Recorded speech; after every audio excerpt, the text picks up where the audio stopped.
ಈ ಮನುಷ್ಯ ಯಾರು ಅಂತಂದ್ರೆ ಒಂದು ಎಕ್ಸ್ ಕೋರ್ಟ್ ನ ಜಡ್ಜ್. ಅಲ್ಲ, ಕನ್ಸ್ಯೂಮರ್ ಪರವಾಗೇ ಇದೆ, ಆದ್ರೆ ಕನ್ಸ್ಯೂಮರೇ ಕಂಪ್ಲೇಂಟ್ ಮಾಡ್ತಿಲ್ಲ ಅಂದ್ರೆ ಕೋರ್ಟ್ ಯಾಕೆ ಬಂತು ಅಂತ ಫಸ್ಟ್ ಕ್ವಶನ್.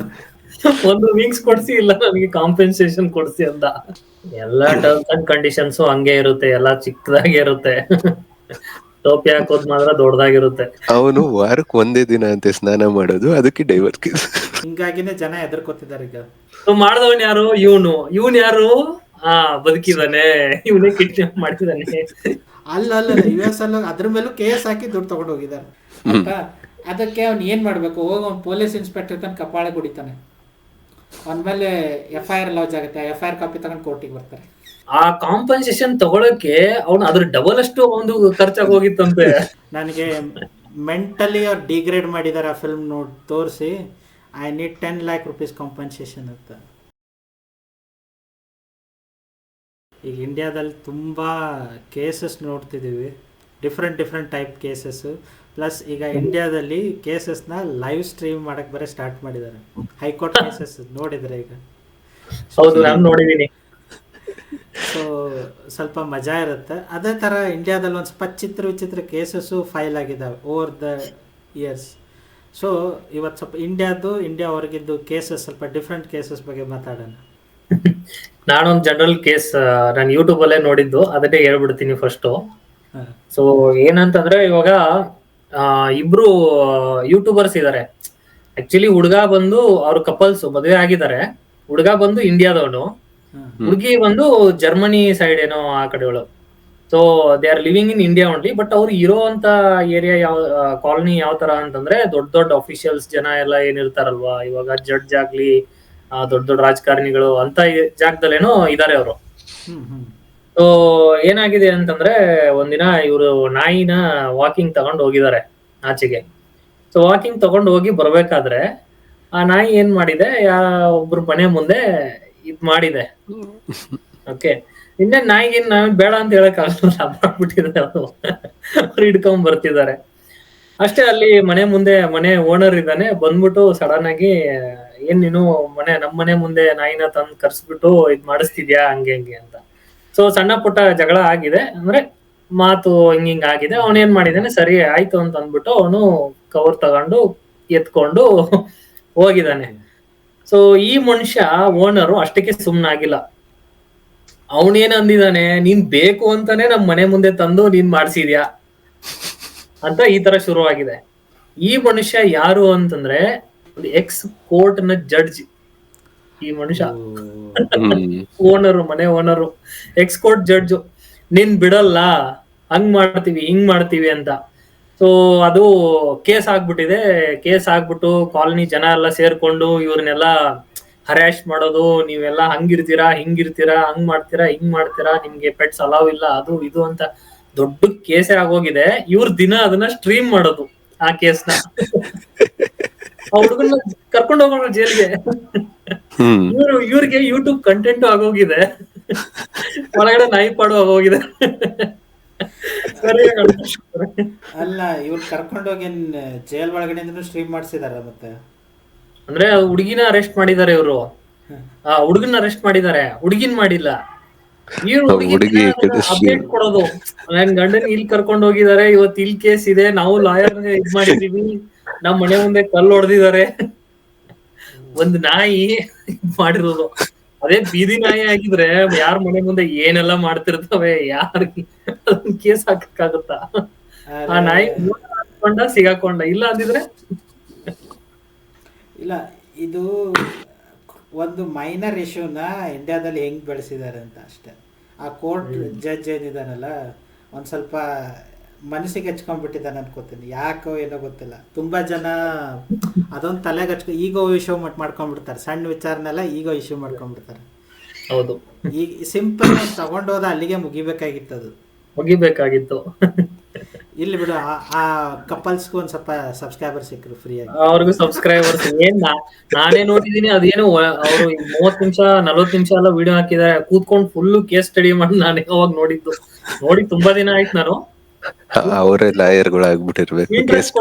ಏನಾಗುತ್ತೆ ಕೇಸು, ಇವ್ರಿಗೆ ಏನಾಗುತ್ತೆ ನೆಕ್ಸ್ಟ್, ಅವ್ನ್ ಏನ್ ಮಾಡ್ತಾರೆ? ಯಾಕಂದ್ರೆ ಈ ಸಣ್ಣ ವಿಚಾರ ಕೇಸ್ ಆಗಿದೆ ಅಂದ್ರೆ ಹಿಂಗ್ ಆಚೆ ತೆಗಿತಾರೆ ಇದು ದೊಡ್ಡ ಕ್ಯೂರಿಯಾಸಿಟಿ.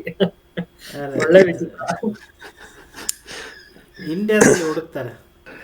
ಕೇರಳದಲ್ಲಿ ಆಗಿರೋಂಥದ್ದು ಕೇಸ್ ಇದು. ಕೇಸ್ ಅಂದ್ರೆ ಹೈಕೋರ್ಟ್ ಜಡ್ಜ್ಮೆಂಟ್ ಇದು. ಈಗ ಬಾರ್ ಮುಂದೆ ಜನ ಕ್ಯೂವಲ್ಲಿ ನಿಂತ್ಕೋತಾರಲ್ವಾ ಎಣ್ಣೆ ತಗೊಳಕ್ಕೆ. ಕೇರಳದಲ್ಲಿ ಬಾರ್ಸ್ ಎಲ್ಲ ಕಡಿಮೆ, ನಮ್ ಕರ್ನಾಟಕ ಕಂಪೇರ್ ಮಾಡಿದ್ರೆ. ಇದೆಯಾ? ಬಾರ್ಗಳಿದೆ, ಕಡಿಮೆ ಇದೆ, ಕೌಂಟ್ ಕಡಿಮೆ ಇದೆ. ಅದಕ್ಕೆ ಜನ ಜಾಸ್ತಿ ಏನ್ ಮಾಡ್ತಾರೆ, ಲೈನ್ ನಿಂತ್ಕೊಳ್ತಾರಲ್ವಾ ಬಾರಿಂದೆ. ಲೈನ್ ನಿಂತ್ಕೊಳ್ಳೋರ್ಗೆ ಡಿಸ್ರೆಸ್ಪೆಕ್ಟ್ ಆಗುತ್ತಂತೆ ಕೋರ್ಟ್ ಪ್ರಕಾರ. ಬಾರ್ ಮುಂದೆ ಲೈನ್ ನಿಂತ್ಕೊಳ್ಳೋರ್ಗೆ ಡಿಸ್ರೆಸ್ಪೆಕ್ಟ್ ಆಗತ್ತಂತೆ. ಅದಕ್ಕೆ ಕೇರಳ ಹೈಕೋರ್ಟ್ ಏನ್ ಜಡ್ಜ್ಮೆಂಟ್ ಅಂದ್ರೆ ಏನ್ ಹೇಳಿದೆ ಅಂದ್ರೆ, ಬಾರ್ ಓನರ್ಸ್ಗೆ ಅವ್ರಿಗೆ ಲೈನ್ ನಿಂತ್ಕೊಳ್ಳೋದಕ್ಕೆ ಸಪರೇಟ್ ಏರಿಯಾ ತರ ಏನಾದ್ರು ಮಾಡಿ ಅದಕ್ಕೆ ಶೆಡ್ ಹಾಕಿ ಕವರ್ ಮಾಡಿ ಕನ್ಸ್ಯೂಮರ್ಸ್ಗೆ ಟ್ರೀಟ್ ಮಾಡ್ಬೇಕು ಒಳ್ಳೆ ರೀತಿಲಿ ಅಂತ ಅನ್ಬಿಟ್ಟು ಜಡ್ಜ್ಮೆಂಟ್ ಕೊಟ್ಟಿದೆ. ಅಲ್ಲ, ಕನ್ಸ್ಯೂಮರ್ ಪರವಾಗೇ ಇದೆ, ಆದ್ರೆ ಕನ್ಸ್ಯೂಮರೇ ಕಂಪ್ಲೇಂಟ್ ಮಾಡ್ತಿಲ್ಲ ಅಂದ್ರೆ ಕೋರ್ಟ್ ಯಾಕೆ ಬಂತು ಅಂತ ಫಸ್ಟ್ ಕ್ವಶನ್. ಇಂಥದ್ದೆಲ್ಲ ಬೇಡ ಅಂತ ಅದಕ್ಕೆ ಪ್ಲಾನ್ ಮಾಡ್ತಿದ್ರು ಮುಂಚೆ, ಹೋಮ್ ಡೆಲಿವರಿ ಮಾಡ್ಬಿಡೋಣ ಅಂತ. ಯಾಕೆ ಲೈನ್ ಆದ್ರೆ ಯಾಕೆ ನಿಲ್ಬೇಕು, ನಿಮ್ದು ಆಧಾರ್ ಕಾರ್ಡ್ ತೋರಿಸಿ ಇಲ್ಲ ನಿಮ್ಮ ಡ್ರೈವರ್ ಲೈಸೆನ್ಸ್ ತೋರಿಸಿ ಪ್ರೂಫ್ ತೋರಿಸ್ತಿದೀವಿ, ನಿಮ್ಮ ಮನೆಗೆ ಡೆಲಿವರ್ ಮಾಡ್ತೀವಿ. ಈಗಲೂ ಇದಾವೆ, ಕೆಲವೊಂದು ಸರ್ವಿಸಸ್ ಇದಾವೆ. ಇವಾಗ ಹಂಗ್ ಮಾಡಿದ್ರೆ ಹೆಂಗಾಗತ್ತೆ ಗೊತ್ತಾ, ಮನೇಲೆಲ್ಲ ಸ್ನಾಕ್ಸ್ ರೆಡಿ ಮಾಡ್ಕೊಂಡ್ ಕುತ್ಕೊಳ್ಳೋದು, ಆರ್ಡರ್ ಮಾಡೋದು,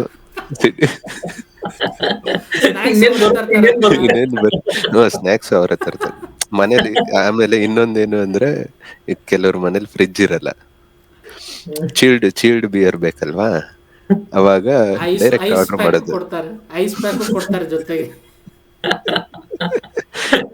ಇನ್ನೇನ್ ನಿಮ್ ಮನೇಲಿ ಒಂದ್ ಕೂತ್ಕೊಳಕ್ ಚೇರ್ ಒಂದ್ ಟೇಬಲ್ ಇದ್ರೆ ಸಾಕು.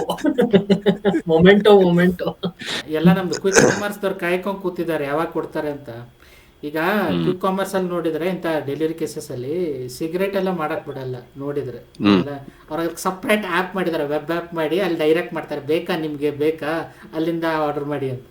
ಅಲ್ಲೆಲ್ಲ ಪ್ರೂಫ್ ಕೊಡ್ಬೇಕಾಗತ್ತೆ, ನೀವು ಡೈರೆಕ್ಟ್ ಸೇಲ್ ಮಾಡಲ್ಲ. ಎಕ್ಸಾಂಪಲ್ ಈಗ ಡನ್ಸೋಲಿ ತರ್ಸ್ಕೊಂಬೋದಲ್ಲ, ಎಲ್ಲಿಂದ ಬೇಕಾದ್ರು ಡನ್ಸೋದಲ್ಲಿ ಆರ್ಡರ್ ಮಾಡೋದು, ಅವ್ ಅಂಗಡಿಗೆ ಹೋಗಿ ತಗೊಂಬ ಅಂದ್ರೆ ತಗೊಂಬರ್ತಾರ ಅವ್ರೇನೆ. ಅಲ್ಲ, ಇನ್ನ ಇದೇನಾದ್ರು ಸೀರಿಯಸ್ ಆಗಿ ಇನ್ನ ಜಾಸ್ತಿ ಈ ತರ ಸ್ಟಾರ್ಟ್ ಆಗೋದ್ರೆ, ಈ ಸ್ವಿಗ್ಗಿಯಲ್ಲಿ ಎಲ್ಲ ಸಂಜೆ ಹೊತ್ತು ಊಟ ಡೆಲಿವರಿ ಮಾಡೋರೆಲ್ಲ ಬಾಯ್ಸ್ ಇರ್ತಾರಲ್ಲ, ಎಲ್ಲ ಎಣ್ಣೆ ಅಂಗಡಿ ಮುಂದೆ ಊಟ ಯಾರಿಗೂ ಸಿಗಲ್ಲ. ಯಾಕಂದ್ರೆ ಇದೇ ಆರ್ಡರ್ ಜಾಸ್ತಿ ಬೀಳ್ತಿರುತ್ತಲ್ಲ ಸಂಜೆ ಆಗ್ತಿದ್ದಂಗೆನೆ. ಮತ್ತೆ ಟಿಪ್ಪು ಕೈ ಬಿಚ್ಚಿ ಕೊಡ್ತಾರೆ. ಟಿಪ್ಪು ಎಲ್ಲ ಸಿಗುತ್ತೆ. ಓಕೆ, ಇದು ಕೇಸ್ ಆಯ್ತು ಹೈಕೋರ್ಟ್ದು. ನಾನು ಹೇಳ್ತಿರೋದು ಒಂದು ಜನರಿಕ್ ಕೇಸ್, ಇದು ಇಂಡಿಯಾದೇ ಅಂತಲ್ಲ. ಒಬ್ಬನು ಚಿಪ್ಸ್ ತಿಂತಿದ್ದಾನ, ಆಯ್ತಾ, ಚಿಪ್ಸ್ ತಿಂದ, ಕೈಯಲ್ಲಿ ಹಿಡ್ದಾಗ ದೊಡ್ಡದನ್ನಿಸ್ತು, ತೆಗೆದು ನೋಡಿದರೆ 4 ಚಿಪ್ಸ್ ಇದೆ. ಸೊ ಚಿಪ್ಸ್ ಕಂಪ್ನಿಗೆ ಸೂ ಮಾಡ್ದ, ನೀವು ಪ್ಯಾಕೆಟಲ್ಲಿ ಮಕ್ಕಳ ಬರೀ ಗಾಳಿನೇ ತುಂಬ್ತೀರಾ, ಚಿಪ್ಸೇ ಇರಲ್ಲ, ನೋಡಿದರೆ ದೊಡ್ಡದು ಅನ್ಸುತ್ತೆ, ಒಳಗಡೆ ಇರೋದೇ ಇಲ್ಲ, so you have to reduce that ಅಂತ. ಇದು US ಅಲ್ಲಿ ಆಗಿರೋದು. ಸೊ US ಅಲ್ಲಿ ಇಂಥ ರಾಮಾಯಣಗಳು ಬೇರೆ ಬೇರೆ, ಚಿಕ್ಕದು ದೊಡ್ಡದು ತುಂಬ ಆಗಿದೆ. ಇದು ಅದರಲ್ಲಿ ಒಂದು ಕೇಸು. ಅಲ್ಲಿ ಸುಮ್ಮನೆ ಚಿಕ್ಕದಕ್ಕೆಲ್ಲ ಕೇಸ್, ಆಯಿತಾ. ಸಬ್ವೆ ಗೊತ್ತಾ ಎಲ್ರಿಗೂ? ಸಬ್ವೆ ಗೊತ್ತಾ? ಸಬ್ವೆನಲ್ಲಿ ಫುಟ್ ಲಾಂಗ್ ಸ್ಯಾಂಡ್ವಿಚ್ ಅಂತ ಬರ್ತಿತ್ತು ಮುಂಚೆ. ಅಂದರೆ ಒಂದು ನಿನ್ನ ಬನ್ನು ಫುಟ್ ಲಾಂಗ್ ಇರುತ್ತೆ. ಸೊ ಅದರಲ್ಲಿ ಅವ್ರು ನಿಮ್ದು ಏನೇನು ಬೇಕೋ ಫಿಲ್ಲಿಂಗ್ಸ್ ಹಾಕೊಂಡು ತಗೊಳ್ಳೋದು ಸ್ಯಾಂಡ್ವಿಚ್ ಸಬ್ವೆದು. So Subway is consider as healthy. ಅವರು ಪ್ರಾಮಿಸ್ ಏನು ಮಾಡ್ತಾರೆ ಅಂದರೆ, your bun will be 1 foot long ಅಂತ ಅದಕ್ಕೆ ಅಂತಾರೆ ಅದು. ಸೊ ಒಬ್ಬನ ಮನುಷ್ಯ ಕೇಸ್ ಹಾಕಿದ್ದಾನೆ ಸಬ್ವೆ ಮೇಲೆ, ಏನಂತ, ಇದು 1 ಫೂಟ್ ಇಲ್ಲ 11 ಇಂಚ್ ಇದೆ. ಮೋಸ್ಟ್ಲಿ ಅವಂದೇನಾದ್ರು ಫುಟ್ ಜಾಸ್ತಿ ಇತ್ತು, ಅವನೇನೋ ಗಲಿವರ್ ಇದ್ದ ಅನ್ಸುತ್ತೆ. ಇಲ್ಲ, ಅದು ಸೀರಿಯಸ್. ಫಸ್ಟ್ ಆಫ್ ಆಲ್, ನಾವು ಯಾವುದೇ ಫುಡ್ಡಿಗೆ ನೇಮ್ ಕೊಟ್ಟರು ಇಟ್ಸ್ ಜನರಲಿ ನಾಮಿನಲ್. ನಾವು ಯಾರಾದ್ರೂ ಬರ್ಗರ್ ತೊಗೊಂಡಿದ್ದೀವಿ ತಾನೆ, ಮೆಕ್ಡೊನಾಲ್ಡ್ಸ್ ಇಟ್ಕೊಳ್ಳಿ, ಯಾವುದೇ ಬರ್ಗರ್ ತಿಂದು ಅವ್ರ ಫೋಟೋ ಹಾಕಿದ್ದು ಎಕ್ಸಾಕ್ಟ್ ಕಾಪಿ ಪೇಸ್ಟ್ ಬರುತ್ತಾ? ಬರಲ್ಲ, ಯಾವಾಗಲೂ ಬರಲ್ಲ. ಸೊ ಇಲ್ಲೂ ಅದೇ ಕತೆ ಇದೆ. ಫುಟ್ ಲಾಂಗ್ ಅಂದರೆ ಇಟ್ ವಿಲ್ ಬಿ ರಫ್ಲಿ ಅರೌಂಡ್ ಅ ಫುಟ್. ಆದರೆ ಅಷ್ಟು ಅದನ್ನು ಸೀರಿಯಸ್ ಆಗಿ ತಗೊಂಡು ಒಂದು ಕನ್ಸ್ಯೂಮರ್ ಕೋರ್ಟಿಗೆ ಹೋಗಿ ಆ ಸಬ್ವೆನ ಸೂ ಮಾಡಿ ಅದು ಕಾಂಪೆನ್ಸೇಷನ್ ತಗೊಳ್ಳೋದಿದೆಯಲ್ಲ, ಅದು ಯು ಎಸ್ ಅಲ್ಲಿ ಮಾತ್ರ ಆಗೋದು, ಇಂಡಿಯಾದಲ್ಲಿ ಹಿಂಗ್ ಮಾಡಿದ್ರೆ ಹೋಗೋ ಮನೆಗೆ ಅಂತಾರೆ. ಇದೇ ತರ ಒಬ್ಬನ್ ಮಾಡಿದ್ನಲ್ಲ ರೆಡ್ ಬುಲ್ ಹಾ, Give me wings. ನನಗೇನಪ್ಪ ಕುಡ್ದಿದೀನಿ, ವಿಂಗ್ಸ್ ಬರ್ತಿಲ್ಲ, ಕೊಡ್ಸಿ ನನಗೆ ವಿಂಗ್ಸ್ ಅಂದ. ಒಂದು ವಿಂಗ್ಸ್ ಕೊಡ್ಸಿ, ಇಲ್ಲ ನನಗೆ ಕಾಂಪೆನ್ಸೇಷನ್ ಕೊಡ್ಸಿ ಅಂದ. ಆ, ಗೆದ್ದೋಗ್ಬೇಕು ಅದಕ್ಕೂ ಕೇಸ್ನ. ಇವಾಗೆಲ್ಲ ಅದಕ್ಕೆ ಈ ಫಾಸ್ಟ್ ಫುಡ್ ರೆಸ್ಟೋರೆಂಟ್ಸ್ ಅಲ್ಲೆಲ್ಲ ಏನ್ ಮಾಡ್ತಿದಾರೆ ನೋಡಿದಿರ, ಕೆಳಗಡೆ ಡಿಸ್ಕ್ಲೇಮರ್ ಹಾಕ್ಬಿಟ್ಟಿರ್ತಾರೆ, ದಿಸ್ ಇಸ್ ಇದು Just- ಅದು ಇಮೇಜ್ ಫೋಟೋಸ್ ಅದು ಕಾಣಿಸೋದೇ ಇಲ್ಲ, ಸಣ್ಣಗಿರುತ್ತೆ ಪೂರ್ತಿ. ಎಲ್ಲಾ ಟರ್ಮ್ಸ್ ಅಂಡ್ ಕಂಡೀಷನ್ಸ್ ಹಂಗೆ ಇರುತ್ತೆ, ಎಲ್ಲಾ ಚಿಕ್ಕದಾಗಿ ಇರುತ್ತೆ. ಟೋಪಿ ಹಾಕೋದ್ ಮಾತ್ರ ದೊಡ್ಡದಾಗಿರುತ್ತೆ. ನಿಜ ನಿಜ. ಇನ್ನೊಂದು ಇದರ ರಿಲೇಟೆಡ್, ಇದು ಲಾಸ್ಟ್ ಐಟಮ್. ಓಕೆ, ನಾವು ಯಾವುದೇ ಹೋಟೆಲ್ಗೆ ಹೋದರೆ ಒಂದು ಕಾಫಿನೋ ಟೀ ತೊಗೋತೀವಿ ಆಯಿತಾ. ನಾನು ಜನರಿಗೆ ಹೇಳ್ತಾರೆ ಕೋಲ್ಡ್ ಕಾಫಿ ಅದು ಹೇಳ್ತಿಲ್ಲ, ನಾರ್ಮಲ್ ಟೀ ಕಾಫಿ ಹೇಳ್ತಿದ್ದೀನಿ. ಒಂದು ಟೀನೋ ಕಾಫಿನೋ ತೊಗೊಂಡಾಗ ವಾಟ್ ಡೂ ಎಕ್ಸ್ಪೆಕ್ಟ್? ಅದು ಫುಲ್ ಹಾಟ್ ಆಗಿರಬೇಕು. ಕೋಲ್ಡ್ ಆಗಿದ್ರೆ ಟೀ ಕುಡಿಯಲ್ಲ ತಾನೇ ನಾವು ಬೇಸಿಕಲಿ, ಕರೆಕ್ಟಾ? ಸೊ ಫುಲ್ ಹಾಟ್ ಆಗಿರಬೇಕು ಅಂತ ಎಕ್ಸ್ಪೆಕ್ಟ್ ಮಾಡ್ತೀವಿ. ಒಬ್ಬನು ಏನು ಮಾಡಿದ್ದಾನೆ, ಯು ಎಸ್ ಇಂದ ಹಿಂಗೆ ಫಾಸ್ಟ್ ಫುಡ್ನಿಂದ ಕಾಫಿ ತೊಗೊಂಡಿದ್ದಾನೆ ಆಯಿತಾ, ಸ್ಟಾರ್ ಬಕ್ಸ್ ಅಂದ್ಕೊಳ್ಳಿ, ಏನು ಸಿಮ್ಲರ್ ಟು ದ್ಯಾಟ್. ಅದನ್ನು ಕಾಫಿ ತಗೊಂಡು ಕಾರಲ್ಲಿ ಹೋಗಿ ಕೂತಿದ್ದಾನೆ, ಕೂತು ಡ್ರೈವ್ ಮಾಡೋಕ್ಕೆ ಹೋಗಿದ್ದಾನೆ, ಅದು ಕಾಫಿ ಹೊರಳ್ಬಿಟ್ಟಿದೆ. ಆ್ಯಂಡ್ ಅದರಿಂದ 3rd degree ಬರ್ನ್ಸ್ ಆಗಿದೆ ಅಂತ ಡಾಕ್ಟ್ರ್ ಕಡೆಯಿಂದ ಸರ್ಟಿಫಿಕೇಟ್ ತೊಗೊಂಡಿದ್ದ, ಕಾಫಿಯಿಂದ ಆಗಿದೆ, ಬರ್ನ್ ಆಗಿದೆ ಅಂತ. ಆ ಕಾಫಿ ಶಾಪ್ಗೆ ಸೂ ಮಾಡಿದ್ದಾರೆ ಹೋಗಿ, ನಿಂದು coffee was too hot, it was too hot to drink, that cause me 3rd degree burn ಅಂತ ಹೇಳಿ $50,000 ಏನೋ ಸೂ ಮಾಡಿದ್ದಾರೆ.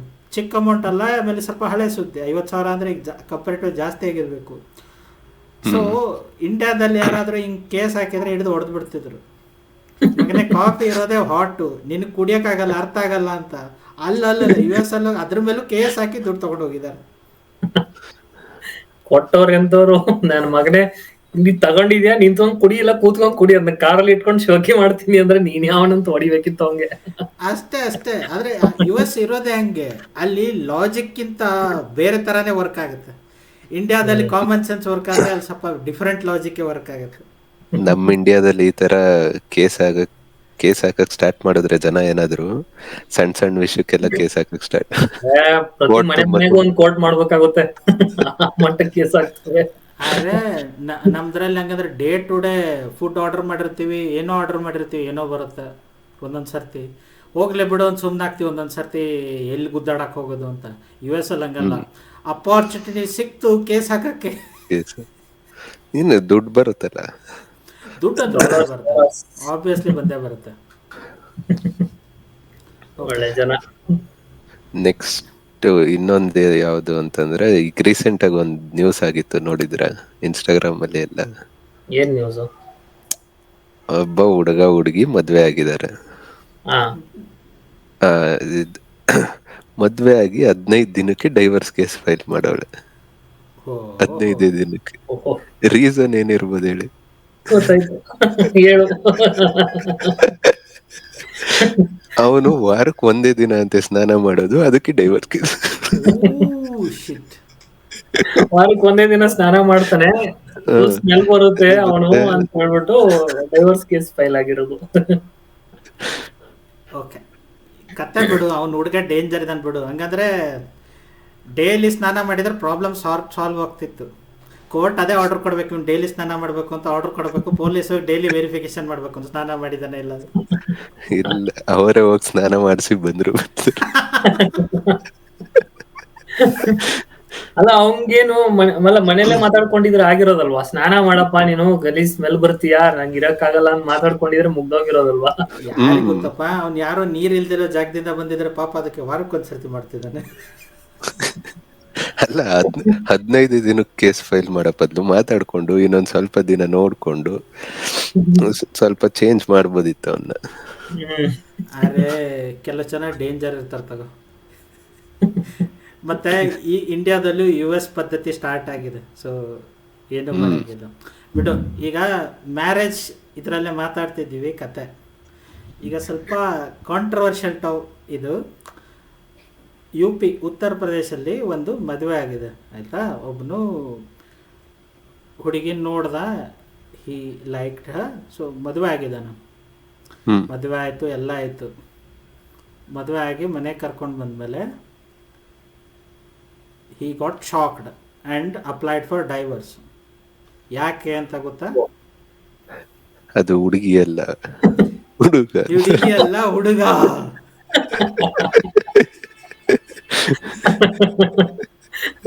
Biggest mystery of his life. ಈಗ ಕೋರ್ಟ್ ಕೇಳುತ್ತೆ ಅವ್ರಿಗೆ, ಮದುವೆಗಿಂತ ಮುಂಚೆ ಕನ್ಫರ್ಮ್ ಮಾಡ್ಕೋಬಾರ್ದಾಗಿತ್ತೇನಪ್ಪ ಅಂತ. ಅಲ್ಲ, ಅವನ್ ಹೆಂಗ್ ಕನ್ಫರ್ಮ್ ಮಾಡ್ಕೊತಾನೆ? ಫಸ್ಟ್ ನೈಟ್ಗೆ ಗೊತ್ತಾಗೋದು, ಅಲ್ಲಿ ತನಕ ಏನ್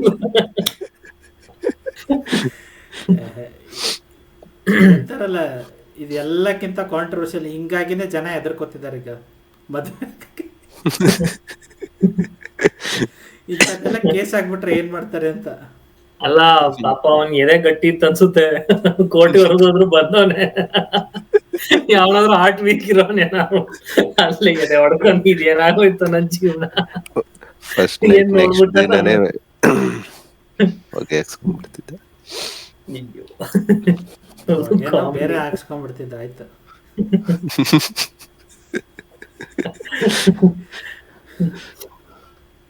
ಆ ತರದವ್ರು ಇದಾರೆ.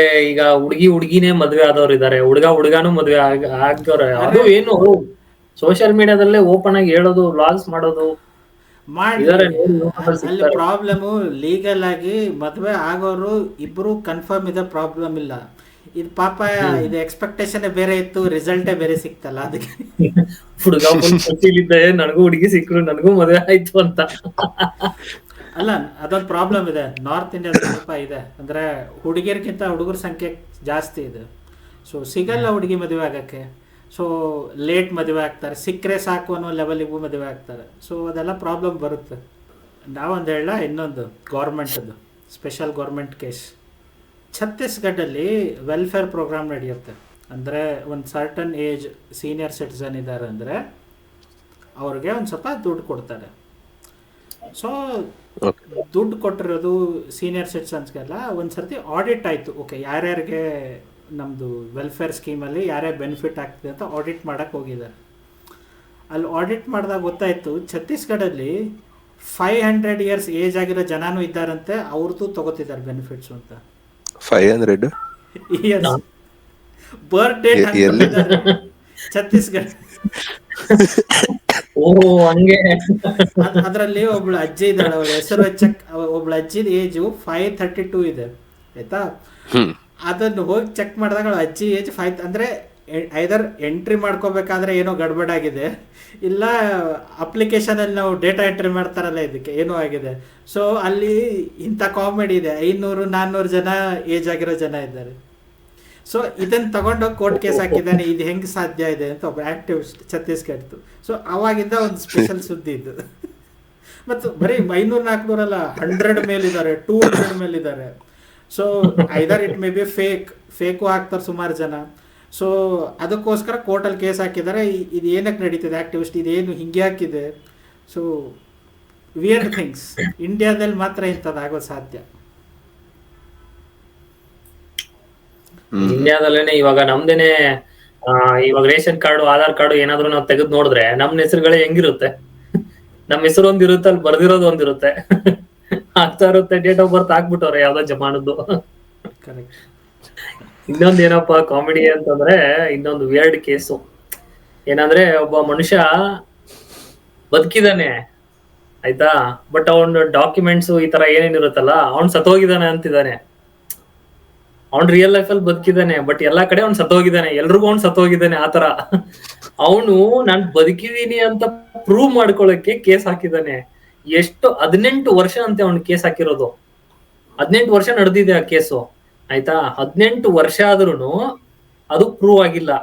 ಅದಕ್ಕೆ ಅವನ್ ಏನ್ ಮಾಡ್ಯಾನ ಗೊತ್ತಾ, ಯಾರೋ ಅವ್ರ ಅಂಕಲ್ ಅವ್ರ ಮಗನ್ನ ಏನೋ ಕಿಡ್ನಾಪ್ ಮಾಡೋನೆ. ಇವಾಗ ಕಿಡ್ನಾಪ್ ಮಾಡೋನೆ ಅಂದ್ರೆ ಯಾರು ಕಿಡ್ನಾಪ್ ಮಾಡೋರೆ ಈ ತರ ಬರುತ್ತಲ್ವಾ. ಸೊ ಮಾಡ್ದವನ್ ಯಾರು? ಇವನ್ ಯಾರು? ಬದುಕಿದಾನೆ, ಇವನೇ ಕಿಡ್ನಾಪ್ ಮಾಡಿದಾನೆ. ಈ ತರ ಮಾಡ್ಬಿಟ್ಟು ಲಾಸ್ಟ್ 18 ವರ್ಷ ಆದ್ಮೇಲೆ ಅವನು ಸರಿ ಬದುಕಿದಾನೆ, ಸತ್ತೋಗಿಲ್ಲ ಅವನು ಅಂತ ಪ್ರೂವ್ ಆಗಿದೆ. ಎಂತ ಕತೆ ಅಂದ್ರೆ, ಅಲ್ಲ 18 ವರ್ಷ ಬೇಕಿತ್ತು ಪ್ರೂವ್ ಮಾಡ್ಕೊಳಕ್ಕೆ. ಇಲ್ಲ, ಇದು ರಿಯಲ್ ಲೈಫ್ ಸ್ಟೋರಿ. ಆಮೇಲೆ ಹಿಂದಿಲ್ ಫಿಲ್ಮ್ ಬಂದಿದೆ ಕಾಗಜ್ ಅಂತ, ಆಯ್ತಾ? ಅದ್ರ ಮೀನಿಂಗ್ ಏನಂದರೆ ಡಾಕ್ಯುಮೆಂಟ್ಸ್. ಓಕೆ, ಒಬ್ಬ ವ್ಯಕ್ತಿ ನಾನು ಜೀವಂತ ಇದ್ದೀನಿ ಅಂತ ಡಾಕ್ಯುಮೆಂಟ್ ಪ್ರೊಡ್ಯೂಸ್ ಮಾಡ್ಬೇಕಾದ್ರೆ ಹೀ ಸ್ಟ್ರಗಲ್ಡ್ ಫಾರ್ 18 years. ಅದಕ್ಕೆ ರೀಸನ್ ಏನಂದರೆ ನಾರ್ತ್ ಇಂಡಿಯಾ ಅಥವಾ ಸೌತ್ ಇಂಡಿಯಾ ಎಲ್ಲ ಇಟ್ಕೊ, ಇಂಡಿಯಾದಲ್ಲಿ ಡೆತ್ ಸರ್ಟಿಫಿಕೇಟ್ ನಿಮ್ಗೆ ಕೊಡ್ತಾರೆ ಒಬ್ರು ಯಾರೋ ಸತ್ರಾಗ. ಸೊ ನಿನ್ನ ಹೆಸರಲ್ಲಿ ಒಂದು ಸ್ವಲ್ಪ ಲ್ಯಾಂಡ್ ಇದೆ ಅಂತ ಇಟ್ಕೊ, ಲ್ಯಾಂಡೋ ಇದು ಏನೋ ಒಂದು ಇದೆ ನಿನ್ನ ಹೆಸರಲ್ಲಿದೆ, ನೀ ಅದನ್ನು ನಿನ್ನ ಹೆಸರಿಗೆ ಹಾಕೋ, ಅವ್ನು ಯಾರೋ ನಿನಗೆ ರಿಲೇಟಿವ್ ತನ್ನ ಹೆಸರಿಗೆ ಮಾಡ್ಕೋಬೇಕು ಅಂತ ಪ್ಲ್ಯಾನು. ಅದಕ್ಕೆ ಹೆಂಗೆ ನಿನ್ನ ಹೆಸರಲ್ಲಿ ಡೆತ್ ಸರ್ಟಿಫಿಕೇಟ್ ಮಾಡಿಸಿ ನೀನು ಸತ್ತೋಗಿದ್ಯಾ ಅಂತ ಮಾಡಿಬಿಡೋದು, ಆಯಿತಾ. ಆಮೇಲೆ ಅದು ಏನಿರುತ್ತಲ್ಲ ಆಸ್ತಿ ಮೇಲೆ ಕ್ಲೇಮ್ ಹಾಕೊಂಡು ಕೂತ್ಕೊಂಡ್ಬಿಡೋದು. ಇದು ಭಯಂಕರ ಕಾಮನ್ ನಾರ್ತ್ ಇಂಡಿಯಾದಲ್ಲಿ, ಸ್ಪೆಷಲಿ UP ಬಿಹಾರ್ ಸೈಡ್ ಭಯಂಕರ ಕಾಮನ್ನು, ಆಯಿತಾ.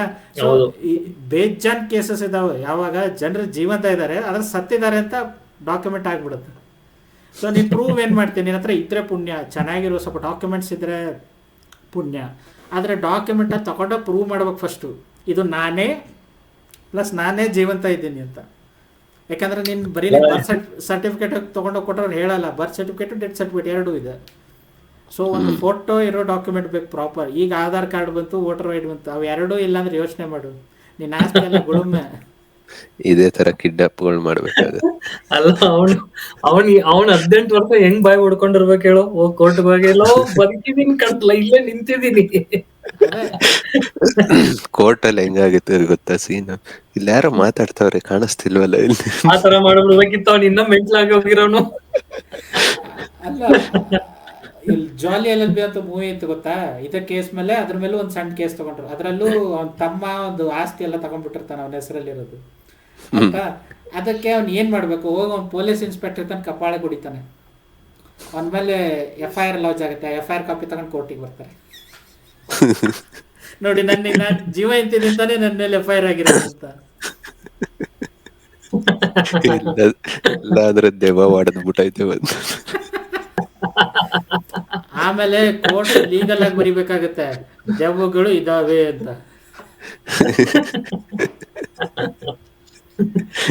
ಅಯ್ಯೋ, ಮಜಾ ಮಾಡ್ಬೋದಿತ್ತು ಅವ್ನು ಇಟ್ಕೊಂಡು.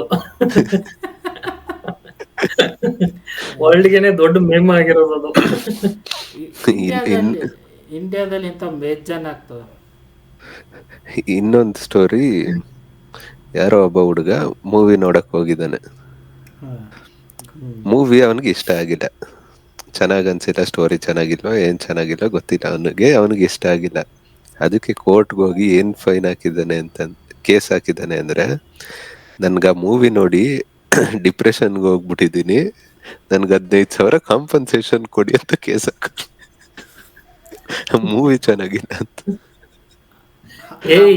ಇದು ಸೇಮ್ ಯಾವ ತರ ಅಂದ್ರೆ, ಇದೇ ತರ ಒಂದ್ ಕೇಸ್ ನಾನು ನೋಡಿದ್ದೆ. ಏನಂತಂದ್ರೆ ರಾಕ್ ಸ್ಟಾರ್ ಯಾವ್ದೋ ಮೂವಿ ನೋಡ್ಬಿಟ್ಟು ಯಾರೋ ಕೇಸ್ ಹಾಕಿದ್ರಂತೆ. ಇದೇನೆ. ಬಟ್ ಇದ್ರದ್ದು ಲಾಸ್ಟ್ ಕತೆ ಏನ್ ಗೊತ್ತಾ, ಅವನು ಏನ್ ಕಾಂಪನ್ಸೇಷನ್ ಕೇಳಿದ್ನಲ್ಲ, ಆ ಕಾಂಪನ್ಸೇಷನ್ ತಗೊಳಕ್ಕೆ ಅವ್ನು ಅದ್ರ ಡಬಲ್ ಅಷ್ಟು ಒಂದು ಖರ್ಚಾಗಿ ಹೋಗಿತ್ತಂತೆ ಲಾಯರ್ಗೆಲ್ಲ ಖರ್ಚು ಮಾಡಿ ಕೇಸ್ ಫೈಟ್ ಮಾಡಕ್ಕೆ. ಲಾಸ್ಟ್ ಅಲ್ಲ ಅಷ್ಟ. ನನ್ನ ಪ್ರಕಾರ ಅವನು ತಪ್ಪು ಮೂವಿ ಕೇಳಿದಾನೆ. ರಾಕ್ ಸ್ಟಾರ್ ಇನ್ನ ಆರಾಮಾಗಿ ಕುತ್ಕೊಂಡು ನೋಡ್ಬೋದಾಗಿತ್ತು. ಹಿಂದಿನಲ್ಲಿ ಒಂದು 2-3 ಮೂವಿ ಬಂದಿದ್ವು, ಹಮ್ ಶಕಲ್ಸ್ ಅಂತ, ಯಾರಾದ್ರೂ ನೋಡಿದಾರ? ಆ ಮೂವಿ ಯಾರಾದ್ರೂ ಥಿಯೇಟ್ರಿಗೆ ಹೋಗಿದ್ರೆ ನಿಜವಾಗ್ಲೂ ಕೇಸ್ ಹಾಕ್ಬೋದಾಗಿತ್ತು. ನನಗೆ ಮೆಂಟಲಿ ಅವ್ರು ಡಿಗ್ರೇಡ್ ಮಾಡಿದ್ದಾರೆ ಆ ಫಿಲ್ಮ್ ನೋಡಿ ತೋರಿಸಿ, I need 10 lakh rupees compensation ಅಂತ. ಅವನು ಖರ್ಚು ಮಾಡಿರೋದು ಕಾಂಪನ್ಸೇಷನ್ ಬಂದಿರೋದಕ್ಕಿಂತ ಜಾಸ್ತಿ ಖರ್ಚು ಮಾಡಿದ್ನಲ್ಲ, ಅದ್ ನೋಡಾದ್ಮೇಲೆ ಆಮೇಲೆ ಮತ್ತೆ ಡಿಪ್ರೆಷನ್ಗೆ ಹೋಗಿರ್ತಾನೆ. ಪಕ್ಕ. ಓಕೆ, ಇನ್ನೊಂದು ಅಗೇನ್ ಸೇಮ್ ಸಿಮಿಲರ್ ರಿಲೇಟೆಡ್. ಕೆಲವೊಂದು ಮೂವಿನಲ್ಲಿ ಪ್ರಮೋಷನ್ಗೆ ಅಂತ ಕೆಲವು ಪಾರ್ಟ್ ಮಾಡಿರ್ತಾರೆ, either they will be part of trailer, ಆಯಿತಾ. ಈಗ ಫಾರ್ ಎಕ್ಸಾಂಪಲ್ ಮಾರ್ವೆಲ್ ಮೂವೀಸಲ್ಲಿ ಕೆಲವೊಂದು ಟ್ರೇಲರಲ್ಲಿ ಸ್ವಲ್ಪ ಎಲಿಮೆಂಟ್ಸ್ ತೋರಿಸಿರ್ತಾರೆ ಟ್ರೀಸರಲ್ಲಿ, ಅದು ಮೂವಿ ಮೇಲೆ ಇರಬೇಕು ಅಂತ ಏನೂ ಇಲ್ಲ. ಆದರೆ ಕೆಲವೊಂದು ಸರ್ತಿ, ಯಾಕಂದರೆ at the end of the day movie directors ಕಟ್ಟು, ಅವ್ನಿಗೆ ಅದು ಸೀನ್ ಬೇಡ ಮೂವಿಗೆ ಅನ್ಸಿದ್ರೆ ಕಟ್ ಮಾಡ್ತಾರೆ, ಎಡಿಟಿಂಗಲ್ಲಿ ಕಟ್ ಆಗಿರುತ್ತೆ. US ಅಲ್ಲಿ ಒಂದು ಮೂವಿ ಟ್ರೇಲರಲ್ಲಿ ಹಂಗೆ ಇದೆ ಕತೆ, ಆಯಿತಾ. ಸೊ ಒಂದು ಫೈಟ್ ಸೀನೋ ಏನೋ ಒಂದು ಸೀನ್ ಇದೆ, ಆ ಮೂವಿನೆಲ್ಲ ಎಗರಿಸ್ಬಿಟ್ಟಿದ್ದಾರೆ. ಅದಕ್ಕೆ ಅವ್ರು ಕೇಸ್ ಹಾಕಿದ್ದಾರೆ ಫಾಲ್ಸ್ ಅಡ್ವರ್ಟೈಸ್ಮೆಂಟ್ ಅಂತ. ಟ್ರೇಲರ್ ಅವ್ರ ಪ್ರಕಾರ ಏನು, trailer is a advertisement for the movie, so ಇದರಲ್ಲೆಲ್ಲ ತೋರಿಸಿರೋ ಎಲಿಮೆಂಟ್ ಇರಬೇಕು ಅಂತ. ಅದಕ್ಕೆ ಅಲ್ಲಿ ಕೋರ್ಟ್ ಏನು ವರ್ಡಿಕ್ಟ್ ಕೊಡ್ತು ಅಂದರೆ, trailer is just like a promotional material, it doesn't promise to deliver everything shown in the trailer. ಇಲ್ಲಿ ಟ್ರೇಲರ್ ತೋರಿಸಿರೋದು ಎಲ್ಲ ಇರಬೇಕಂತ ಏನೂ ರೂಲ್ಸ್ ಇಲ್ಲ ಅಂತ ವರ್ಡಿಕ್ಟ್ ಕೊಟ್ಟು ಕೇಸ್ ಕ್ಯಾನ್ಸಲ್. ಇದಾಗಿದ್ದು ಒಂದು ಸ್ವಲ್ಪ US ಅಲ್ಲಿ ಸಮ್ ಮೂವಿ. ಬಟ್ ಉಲ್ಟಾ ಆಗ್ಲಿಲ್ವಾ ಅದು ಹಂಗ್ ನೋಡಿದ್ರೆ? ಇವಾಗ ನಾವು ಮಾರ್ಕೆಟಿಂಗ್ ಒಂದ್ ಮಾಡ್ತೀವಿ, ಆಮೇಲೆ ಫುಡ್ ಪ್ರಾಡಕ್ಟ್ ಒಂದ್ ಡೆಲಿವರಿ ಮಾಡ್ತೀವಿ ಅಂದಂಗ ಆಯ್ತಲ್ವಾ ಅದು? ಆಯ್ತು, ಆದರೆ ಇದು ಕ್ರಿಯೇಟಿವ್ ಥಿಂಗ್ ಅಲ್ಲ, ಆಯ್ತಾ? ಒಂದು ಫಿಲ್ಮ್ ಮಾಡ್ಬೇಕಂದ್ರೆ it's a creative thing. Market ಮಾಡ್ತೀವಿ, ಪೂರಾ ಫಿಲ್ಮಲ್ಲಿ ಟಾಮ್ ಕ್ರೂಸ್ ತೋರಿಸಿ ಕೊನೆಗೆ ಯಾವನೊಬ್ಬನು ಒಂದು ಜಾಗದಲ್ಲಿ ಬೇರೆ ತೋರಿಸಿ, ದಟ್ಸ್ ಅ ಫಾಲ್ಸ್ ಮಾರ್ಕೆಟಿಂಗ್. ಇಲ್ಲಿ ಟಾಮ್ ಕ್ರೂಸ್ನೇ ತೋರಿಸಿದ್ದಾರೆ. So one bit part may not be relevant to my story, ಅವ್ರು ಇಲ್ಲ ನನ್ನ ಎಡಿಟಿಂಗಲ್ಲಿ ನನಗೆ 2 or 20 minutes ಮೂವಿ ಅಷ್ಟೇ ಬೇಕು ಅಂತ ಇರುತ್ತೆ, they will cut it. Obviously this is a creative choice. ಅದಕ್ಕೆ US ಕೋರ್ಟ್ ಅವರು ಹಂಗೆ ಸ್ಟೇಟ್ಮೆಂಟ್ ಕೊಟ್ಬಿಟ್ರು. So this is a creative choice, ಏನು ಮಾಡಂಗಿಲ್ಲ ಅಂತ. ಎಲ್ಲ ಇದನ್ನ ಕಾಯ್ಕೊಂಡ್ ಕೂತಿರ್ತಾರೆ ಅನ್ಸುತ್ತೆ ಜನ, ಏನಾದ್ರು ಸಿಗುತ್ತಾ ನಂಗೆ ಕೇಸ್ ಹಾಕ್ಬಿಡೋಣ. US ಅಲ್ಲಿ ಹಂಗೆ ಅಲ್ಲ, ಯಾರು ಅದು ಒಂದ್ ಜಾಬ್ ಇರ್ಬೋದು ಅಲ್ಲಿ ಮೋಸ್ಟ್ಲಿ, ಈ ತರ ಕೂತ್ಕೊಂಡು ಕೇಸ್ ಹಾಕೋದೇನೆ. ಅರೆ ಹುಡುಕ್ತಾರೆ ಅಲ್ಲಿ, ಗೊತ್ತಾ ನಿಮಗೆ? US ಅಲ್ಲಿ ಸ್ಪೆಸಿಫಿಕ್ ಲಿಟಿಗೇಷನ್ ಇವು ಇರ್ತವೆ, ಏನಂತಾರೆ ಇವೇನಂತಾರೆ ನಿಮಗೆ, ಇವೊಂದು ಏನಂತಾರೆ ಲಾಯರ್ ಫರ್ಮ್ಸ್, ಲಾ ಫರ್ಮ್ಸ್ ಇರ್ತವೆ, ಲಿಟಿಗೇಷನ್ ಲಾ ಫರ್ಮ್ ಸ್ಪೆಸಿಫಿಕಲಿ. ಈಗ ನೀನು ಹಿಂಗೇನೋ ಊಟದಲ್ಲಿ ಏನೋ ರಾಂಗ್ ತಿನ್ಸಿದ್ರು, ಆಯಿತಾ, ಏನೋ ಪ್ರಾಬ್ಲಮ್ ಆಯಿತು, ಅವ್ರಿಗೆ ಅದು ನ್ಯೂಸ್ ಆಯಿತು ಅಂತ ಇಟ್ಕೊಳ್ಳಿ, that litigation firms will contact you, ನಿಮಗೆ ಇಷ್ಟು ಕಾಂಪನ್ಸೇಷನ್ ಕೊಡಿಸ್ತೀವಿ, ಅದರಲ್ಲಿ ಇಷ್ಟು ಪರ್ಸೆಂಟೇಜ್ ನಮಗೆ ಲಿಟಿಗೇಷನ್ ಫರ್ಮಿಂದ. ಸೊ ನೀವು ಅಲ್ಲಿ ಹೋದ್ಮೇಲೆ ಅವರೇ ಎಲ್ಲ ನೋಡ್ಕೋತಾರೆ, ಅದು ಖರ್ಚು ಗಿರ್ಚು ಎಲ್ಲ ಅವ್ರದ್ದೇ.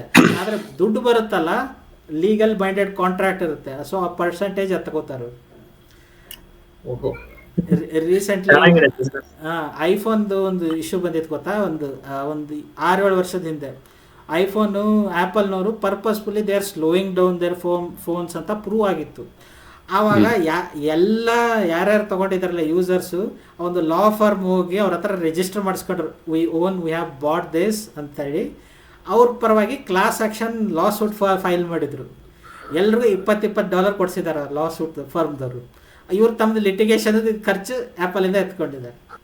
ಸೊ US ಅಲ್ಲಿ ಒಂದು ಲಿಟಿಗೇಷನ್ ಫರ್ಮ್ ಅನ್ನೋದೇ ಒಂದು ಬಿಸ್ನೆಸ್, ದೊಡ್ಡ ಬಿಸ್ನೆಸ್. ಮೋಸ್ಟ್ಲಿ ಇಂಡಿಯಾದಲ್ಲೂ ಸ್ಟಾರ್ಟ್ ಆದ್ರೂ ಆಗುತ್ತೆ ಅನ್ಸುತ್ತೆ. ಇಂಡಿಯಾದಲ್ಲಿ ದುಡ್ಡು ಕಮ್ಮಿ ಅಲ್ಲ, ಅಷ್ಟು ವರ್ಕೌಟ್ ಆಗಲ್ಲ. US ಅಲ್ಲಿ ಹೆಂಗಿದ್ರೆ ಕಾಯ್ತಾ ಇರ್ತಾರೆ ಯಾವಾಗ ಸಿಕ್ಕತ್ತಾರೆ ಜನ ಅಂತ. ಇಂಡಿಯಾದಲ್ಲಿ ಇನ್ನೊಂದೇನು ಅಂದ್ರೆ ನಮ್ ಜನಕ್ಕೆ ಯಾರು ಹೋಗ್ತಾರೆ ಗುರು ಕೋರ್ಟ್ಗೆ, ಯಾರಲ್ಲಿತಾರೆ ಅನ್ನೋದು. ಆಮೇಲೆ ಬೇಗ ಇದು ವರ್ಡಿಕ್ಟ್ ಸಿಗಲ್ಲ.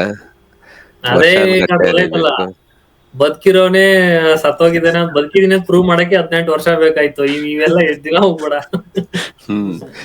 ರೀಸೆಂಟ್ ಆಗಿ ಒಂದು ಸ್ವಿಗ್ಗಿದ್ದು ಯಾವ್ದು, ಸ್ವಿಗ್ಗಿ ಝೊಮ್ಯಾಟೊ ಯಾವ್ದು ಆನ್ಲೈನ್ ಫುಡ್ ಆರ್ಡರ್ ಮಾಡಿದಾಳೆ ಒಬ್ಳು ಹುಡುಗಿ. ವೆಜ್ ಶವರ್ಮ ರೋಲ್ ಏನೋ ಪನ್ನೀರ್ ಶವರ್ಮ ರೋಲ್ ಆರ್ಡರ್ ಮಾಡಿದಾಳೆ, ಅದರಲ್ಲಿ ನಾನ್ ವೆಜ್ ಬಂದ್ಬಿಟ್ಟಿದೆ. ಅದಕ್ಕೆ ಅವಳು ವೆಜ್ ಪನ್ನೀರ್ ರೋಲ್ ಅಥವಾ ಏನೋ ಅದರಲ್ಲಿ ನಾನ್ ವೆಜ್ ಬಂದಿದೆ. ಅದ್ ಅವಳು ನೋಡಿದಾಳೆ, ನೋಡ್ಬಿಟ್ಟು ಕೋರ್ಟ್ ಅಲ್ಲಿ ಕೇಸ್ ಫೈಲ್ ಮಾಡಿದೆ. ಕೇಸ್ ಫೈಲ್ ಮಾಡಾದ್ಮೇಲೆ 50,000 ಕಾಂಪನ್ಸೇಷನ್ ಕೋರ್ಟ್ ಕೊಡ್ಸಿದೆ. ಕೋರ್ಟ್ 50,000 ಕಾಂಪನ್ಸೇಷನ್ ಕೊಡ್ಸಿದೆ. ಬಟ್ ಮತ್ತೆ ಕೇಸ್ ಹಾಕಿ ಇದು ಇದಕ್ಕೆ ನನ್ನ ಫುಡ್ ಕಲ್ಚರ್ಗೆ ಹರ್ಟ್ ಮಾಡಿದೆ, ನನ್ಗೆ 5 ಲಕ್ಷ ಬೇಕು ಕಾಂಪನ್ಸೇಷನ್ ಅಂತ ಕೇಳಿದೆ. ಮೇಡಮ್ ರೆಸ್ಟೋರೆಂಟ್ ಓಪನ್ ಮಾಡ್ಬೇಕು ಅನ್ಕೊಂಡಿದ್ರ ಅನ್ಸುತ್ತೆ ಹಿಂಗಾಗಿದ್ ನೋಡಿ. ಇಲ್ಲ ಓಕೆ, ಯಾಕಂದ್ರೆ ಕೆಲವರು ತುಂಬಾ ಸೀರಿಯಸ್ ಇರ್ತಾರೆ, ಆಯ್ತಾ. ನಾನು ನಂದೇ ಫ್ರೆಂಡ್ ಹೇಳ್ತೀನಿ, ಅವನು ಜೈನ್, ಆಯ್ತಾ. ನಾವು ಹೊರಗಡೆ ಎಲ್ಲಾದರೂ ಬಫೆ ಇರ್ತಾವಲ್ಲ, ಬಫೆ ಟೈಮ್ ಊಟದ್ದೆಲ್ಲ ಹೋಗ್ಬೇಕಾದ್ರೆ ಒಂದೊಂದು ಸರ್ತಿ ವೆಜ್ ನಾನ್ ವೆಜ್ ಮಿಕ್ಸ್ಡ್ ಇರ್ತಾವೆ, ಒಂದೊಂದು ಸರ್ತಿ ನೇಮಿಂಗ್ ಕರೆಕ್ಟಾಗಿ ಮಾಡಿರಲ್ಲ. ಸೊ ಅಂಥ ಟೈಮಲ್ಲಿ ನಾವು ಏನು ಮಾಡ್ತಿದ್ದೆ ಅಂದರೆ, ನನ್ನ ಫ್ರೆಂಡನ್ನು ಹಿಡ್ಕೊಂಡು ಒಬ್ಬನು ನಾನ್ ವೆಜ್ ಫ್ರೆಂಡನ್ನು ಮುಂದೆ ಇಟ್ಬಿಡ್ತಿದ್ದೆ, ಪಕ್ಕ ನೋಡು ನಾನ್ ವೆಜ್ಜಾ ಅಂತ ಕನ್ಫರ್ಮ್ ಮಾಡೋಕ್ಕೆ. ಇನ್ನೊಬ್ಬ ಜೇನ್ ಫ್ರೆಂಡು ಅರ್ಜೆಂಟಲ್ಲಿ ಬಫೆದಲ್ಲಿ ಹಾಕ್ಕೊಂಡು ಹೋಗಿ ನುಂಗ್ಬಿಟ್ಟ. ಅಯ್ಯೋ. ಅವನು ಪನ್ನೀರ್ ಕಬಾಬ್ ಅಂತ ತಗೊಂಡಿದ್ದೆ, ಚಿಕನ್ ಕಬಾಬ್ ಆಗೋಯ್ತು.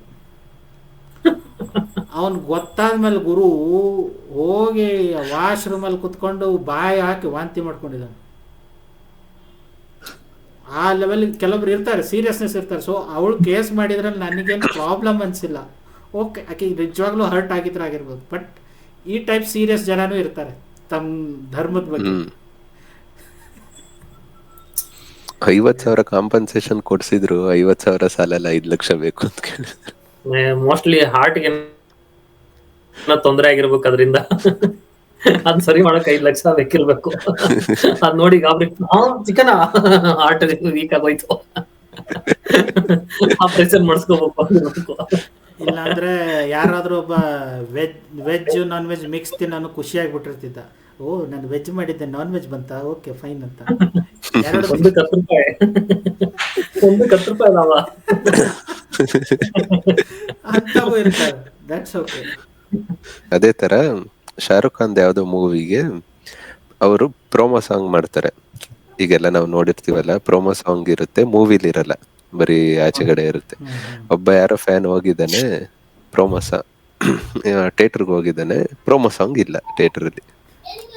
ಅದಕ್ಕೆ ಥಿಯೇಟರ್ ಅವ್ರ ಹತ್ರ ಜಗಳ ಮಾಡಿದ್ದಾನೆ, ಪ್ರೋಮೋ ಸಾಂಗ್ ಕಟ್ ಮಾಡ್ಬಿಟ್ಟಿದ್ದೀರಾ ನೀವು, ಅದ್ ಚೆನ್ನಾಗೈತೆ ಸಾಂಗು ಅಂತ ಅನ್ಬಿಟ್ಟು. ಅದಕ್ಕೆ ಥಿಯೇಟರ್ ಅವರು ಆಚೆ ಕಳಿಸ್ಬಿಟ್ಟಿದ್ದಾರೆ ಅವನ್ನ. ಅದಕ್ಕೆ ಹೋಗಿ ಕೇಸ್ ಹಾಕಿದ್ದಾರೆ. ಕೇಸ್ ಹಾಕಿ ಆಮೇಲೆ ಅವ್ರ ಇದು ಪ್ರೊಡಕ್ಷನ್ ಹೌಸ್ಗೆ 15,000 ಕಾಂಪನ್ಸೇಷನ್ ಕೊಡೋದಕ್ಕೆ ಹೇಳಿದ್ದಾರೆ. ಆದರೆ ಟೆಕ್ನಿಕಲಿ ಥಿಂಕ್ ಮಾಡಿದ್ರೆ ಅಗೇನ್ ಪ್ರಮೋಷನಲ್ ಮಟೀರಿಯಲ್. ಆ ಸಾಂಗ್ ಜಬ್ರಾ ಇದೆ ಅನ್ಸ್ಕೊಂಡ್ಬಿಟ್ಟಿಗೆ, ಜಬ್ರಾ ಫ್ಯಾನ್ ಅಂತ ಒಂದು ಸಾಂಗ್ ಇತ್ತು ಅದರಲ್ಲಿ, ಜಬ್ರಾ ಫ್ಯಾನ್. ಸೊ ಅದರಲ್ಲಿ ಶಾರುಖ್ ಖಾನ್ದು ಫ್ಯಾನ್ ಆಗಿ ಡ್ಯಾನ್ಸ್ ಇದೆ, ಚೆನ್ನಾಗಿ, ಇಟ್ಸ್ ಓಕೆ ಸಾಂಗ್, ನಾವೇನು ಹೇಳಲ್ಲ, ಅಷ್ಟು ಚೆನ್ನಾಗಿತ್ತು ಸಾಂಗು. ಅವ್ನ ಫ್ಯಾನ್ ಆ ಲೆವೆಲ್ಗೆ ಹರ್ಟ್ ಆಗಂಗೆ ಏನಿರಲಿಲ್ಲ ಸಾಂಗ್ ಅದು. ಆ ಫಿಲ್ಮ್ ನೋಡಿ ಹರ್ಟ್ ಆಗಿದ್ರೆ ಹರ್ಟ್ ಆಗಿರ್ಬೋದು, ಆದ್ರೆ ಸಾಂಗ್ ಇಲ್ಲ ಅಂತ ಹರ್ಟ್ ಆಗೋ ಚಾನ್ಸಸ್ ಇಲ್ಲ. ಇದು ಯಾವ್ದೋ ಒಂದು ಕನ್ನಡದ ಒಂದು ಮೂವಿ ಇತ್ತಲ್ಲ, ಇದು ದುನಿಯಾ ವಿಜಯ್ ಯಾವ್ದು, ಟಿನಿಂಗ್ ಮಿನಿಂಗ್ ಡಿಶ್ಯಾ, ಅದ ಸಾಂಗ್ ಇತ್ತಲ್ಲ, ಅವರು ಹಾಕಿದ್ರ ಅನ್ಸುತ್ತೆ ಕೇಸು. ಅವ್ರ ಸಾಂಗ್ನೆಲ್ಲ ಶೂಟ್ ಮಾಡಿ, ಮೂವಿಲಿ ಸಾಂಗ್ ಇರ್ಲಿಲ್ವಲ್ಲ ಅದು, ಅವರು ಕೇಸ್ ಹಾಕಿದ್ರು ಅನ್ಸುತ್ತೆ. ಹಂಗೆಲ್ಲ ಕೇಸ್ ಓಕೆ, ಹಂಗೆ ಕೇಸ್ ಹಾಕೋದು ನೋಡಿದ್ರೆ ರೀಸೆಂಟ್ ಆಗಲ್ಲಿ ಕಾಂತಾರ ಮೇಲೆ ಹಾಕಿದ್ರಲ್ಲಪ್ಪ ಸಾಂಗ್. ಅಂದ್ರೇನು ಸಾಂಗ್ ಇಲ್ಲ ಅಂತ ಹಾಕಿಲ್ಲ, ಕಾಪಿಡ್ ಸಾಂಗ್ ಅಂತ. ಅಮೆಝಾನ್ ಪ್ರೈಮ್ ಅಲ್ಲಿ ಕಾಂತಾರ ರಿಲೀಸ್ ಆಗಿತ್ತು ಆಯ್ತಾ. ಫಸ್ಟ್ 15 ದಿನ ಅದ್ರ ಟೈಟಲ್ ಸಾಂಗ್ ಮೇಲೆ ಹಾಕ್ಬಿಟ್ಟಿದ್ದಾರೆ ಇವರು. ಅದು ಸ್ವಲ್ಪ ಸಿಮಿಲರ್ ಇದೆ, ಅದು ಕಾಪಿ ಅನ್ನೋಕ್ಕಾಗಲ್ಲ, ಇನ್ಸ್ಪೈರ್ಡ್ ಅನ್ಬೋದು ಮ್ಯಾಕ್ಸಿಮಮ್, ಕಾಪಿಡ್ ಅನ್ನೋಕ್ಕಾಗಲ್ಲ. ಆ ಕೇಸ್ ಹಾಕಿ ಲಿಟಿಗೇಷನ್ ಆಗೋ ತನಕ ಕಾಂತಾರದಲ್ಲಿ ಅದು ಕ್ಯಾಚಿ ಸಾಂಗ್ ಬರುತ್ತಲ್ಲ ಸ್ಟಾರ್ಟಿಂಗು, ಅದನ್ನ ಬಿಟ್ಟು ಅವರು ಬೇರೆನೇ ಹಾಕ್ಬಿಟ್ಟಿದ್ರು, ಗಿಟಾರ್ ಇದ್ದದ್ದು ಬೇಸ್ ಇದ್ದಿದ್ದೆ ಬಿಟ್ಟು ಬೇರೆ ಹಾಕ್ಬಿಟ್ಟಿದ್ರು. ಆ ಫಿಲ್ಮದ ವೈಬೇ ಚೇಂಜ್ ಆಗೋಗ್ಬಿಟ್ಟಿತ್ತು ಅದಕ್ಕೋಸ್ಕರ.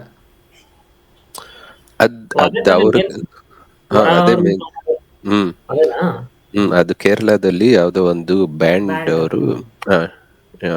ಅವ್ರು ಮಾಡಿದಿದ್ ಸಾಂಗ್, ಅದು ಆಲ್ಬಮ್ ಸಾಂಗ್ ತರ ಐತೆ.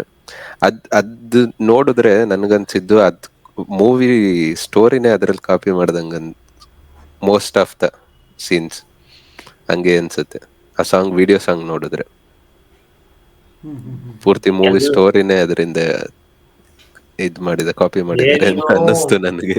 ಹಂಗ್ ನೋಡಕ್ ಹೋದ್ರೆ ನೀನು ಪ್ರತಿಯೊಂದ್ ಮೂವಿ, ರಾಜಮೌಳಿ ಎಲ್ಲ ಮೂವಿ ತಗೋ, ನಿಂಗೆ ಯಾವ್ದೋ ಒಂದ್ ಇಂಗ್ಲಿಷ್ ಫಿಲ್ಮ್ ಅಲ್ಲಿ ಸಿಕ್ಕೇ ಬಿಡುತ್ತೋ, ಸೀನೇ ಸಿಕ್ಬಿಡುತ್ತೆ ನಿಂಗೆ. ನಾವ್ ಅದಕ್ಕೆ ಹೇಳಿದ್ವಲ್ಲ, inspiration is fine, copying is bad. As is copy ಎತ್ತಿಡಬೇಡಿ, ಒಂದ್ ಸ್ವಲ್ಪ ಹಾಕಿ ನಿಮ್ದು ಎನರ್ಜಿ ಹಾಕಿ ಮಾಡಿ.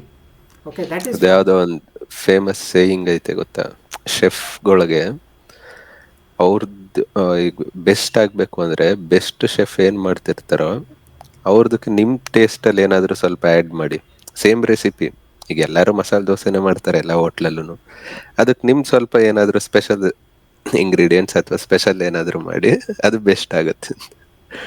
ಅದಕ್ಕೆ ಅನ್ಸುತ್ತೆ ಹಿಂಗ್ ಮಾಡ್ಬಿಟ್ಟೆ 108 ದೋಸೆ ಮಾಡಿರೋದ್ರು.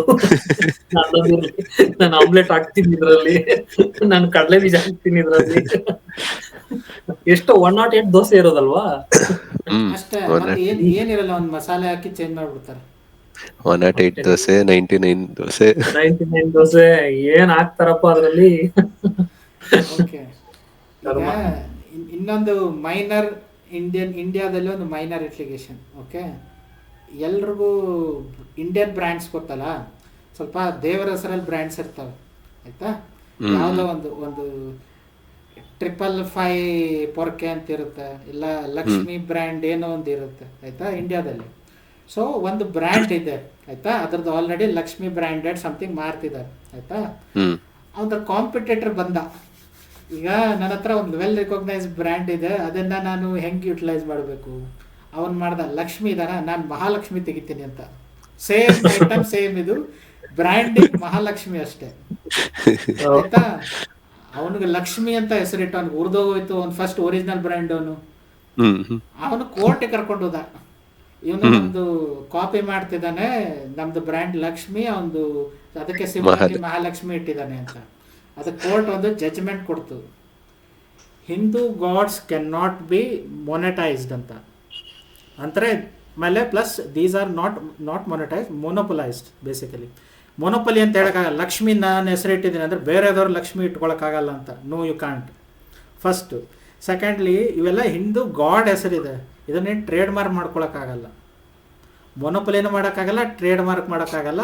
ಸೊ ನಿನಗೆ ಮೊನೊಪೊಲಿ ಬೇಕಂದ್ರೆ ನಿನ್ನ ಹೆಸರು ಚೇಂಜ್ ಮಾಡ್ಕೊ, ಅವನಿಗೆ ನಾವು ಏನೂ ಹೇಳಲ್ಲ ಅಂತ. ಸೊ ಇಂಡಿಯನ್ ಗಾಡ್ ಜಜ್ಮೆಂಟ್ ಒಂಥರ ಡಿಫ್ರೆಂಟ್ ಜಜ್ಮೆಂಟ್, ಆದರೆ ವ್ಯಾಲಿಡ್. ಹೌದು. ಸೊ ಕೆಲವೊಂದು ಹಿಂಗೆ ಅವನು ಹೊಡೆದಾಡ್ಕೊಂಡು ಹೋಗಿ ಮತ್ತೆ ನನಗೆ ಬಿತ್ತಲ್ಲಪ್ಪ ರಿವರ್ಸ್ ಇದು ಇವನು ಬಂದ ತಕ್ಷಣ ಇವನು ಮಹಾಲಕ್ಷ್ಮಿ ಅಂತ ಇನ್ನೊಬ್ಬ ಬಂದು ಲಕ್ಷ್ಮಿ ವೆಂಕಟೇಶ್ವರ, ಇವನು ಮಹಾಲಕ್ಷ್ಮಿ ಇಟ್ಟ, ಇನ್ನೊಬ್ಬಂದು ವರಲಕ್ಷ್ಮಿ ಅಂತ ಹೇಳ್ತಾನೆ, ಇನ್ನೊಬ್ಬ ಧನಲಕ್ಷ್ಮಿ ಅಂತ ಹೇಳ್ತಾನೆ. ಮುಗೀತು ಆಯ್ತಾ. ಇನ್ನೊಂದು ಓಕೆ, ನೀವು ಎಲ್ಲರೂ ಹೊರಗಡೆ ಊಟ ಮಾಡಕ್ಕೆ ಹೋಗಿರ್ತೀರ, ಅಲ್ಲ ಐಟಮ್ ತೊಗೊಳಕ್ಕೆ ಹೋಗಿರ್ತೀರ ಆಯಿತಾ. ಈಗ UPI ಜಮಾನ. ಓಕೆ, ಕೆಲವೊಂದು ಸರ್ತಿ ಆನ್ಲೈನ್ ಪೇಮೆಂಟ್ ಅಥವಾ ಮಾಡಬೇಕಾದ್ರೆ ರೌಂಡಿಂಗ್ ಆಫ್ ಆಗುತ್ತೆ ಗೊತ್ತಾ. 240.76 ಆಗಿದ್ರೆ 247 ಕೊಟ್ಬಿಡು ಅಂದ್ಬಿಡ್ತಾರೆ. 0.76 ಏನು ಮಾಡಲಿ ನಾನು, 24 ಪೈಸೆ ನಾನು ಕೊಡೋಕ್ಕಾಗಲ್ಲ, ಅವನು ತೊಗೊಳಕ್ಕಾಗಲ್ಲ, ರೌಂಡಿಂಗ್ ಆಫ್ ಆಗುತ್ತೆ ಆಯಿತಾ. ಸೊ ಒಬ್ಬ ವ್ಯಕ್ತಿ ಎಲ್ಲೋ ಪೇ ಮಾಡಿದ್ದಾನೆ ಹೋಟೆಲಲ್ಲಿ, ಅವನು ರೌಂಡಿಂಗ್ ಆಫ್ ಆಗಿದೆ, ನನಗೆ 40 ಪೈಸೆ ನನ್ನ ಕೈಲಿ ಜಾಸ್ತಿ ತಗೊಂಡಿದ್ದಾನೆ ಅಂತೇಳಿ ಕೋರ್ಟ್ ಕೇಸ್ಗೆ ಹೋಗಿದ್ದಾನೆ. 40 ಪೈಸೆಗೆ? ಕೇಳಿ, 40 ಪೈಸೆ ಕೋರ್ಟ್ ಕೇಸಿಗೆ ಹೋಗಿದ್ದಾನೆ. ಕೋರ್ಟಲ್ಲಿ ಹೋಗಿ ಈ charge me more than that, ಅದಕ್ಕೆ ನಾನು ಕಾಂಪನ್ಸೇಷನ್ ಅಂತ 50,000 ಕೊಡಬೇಕು ಅಂತ ಹೋಗಿದ್ದಾನೆ. ಓಕೆ, ಇದ್ರ ಕೋರ್ಟ್ ಜಜ್ಮೆಂಟ್ ಏನಿರ್ಬೇಕು ಗೆಸ್ ಮಾಡಿ. 40 ರೂಪಾಯಿ ಕೊಟ್ಟು ಕಳ್ಸಿರ್ಬೇಕು. ಕೋರ್ಟ್ ಹೇಳಿದ್ದೇನೆಂದ್ರೆ, ಸೀರಿಯಸ್ಲಿ ಇದು ಕೋರ್ಟ್ ಹೇಳಿದ್ದೇನೆಂದ್ರೆ, rounding off to the next rupee is a valid case. So he can round it off. ನೀನೇ ಅವನಿಗೆ 4,000 ಕೊಡು ಅಂತ.